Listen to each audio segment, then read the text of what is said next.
তুমি চাইলে আমাগো একটা প্রেম হইতো, একটা বিকালের গল্প হইতো, বাদামের আড্ডায় ভালোবাসা জমা হইতো, কয়েক ফোঁটা বৃষ্টির গল্প হইতো, বৃষ্টির জলে স্মৃতি জমা হইতো, ভালোবাসাবাসি হইতো।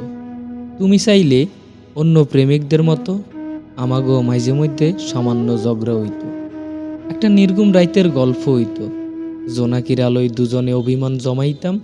তুমি চাইলে আমাগো একটা সংসার হইতো, একটা সিলেকোটার মতো ছোট্ট ঘর হইতো, একটা রুম, একটা সোফা সেট, একটা টিভি, একটা আলমারি, ডাইনিং টেবিল ইত্যাদি আসবাবপত্র দিয়া ঘরটা মনের মতো সাজানো যাইত।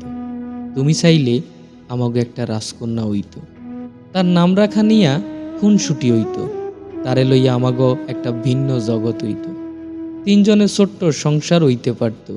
তুমি চাইলে সব হইতো, আমাগো একটা প্রেম হইতো, সংসার হইতো, ঘর হইতো, কিন্তু তুমি চাইলা না। তাই আজ সব হইয়াও আমাগো কিচ্ছু হইল না।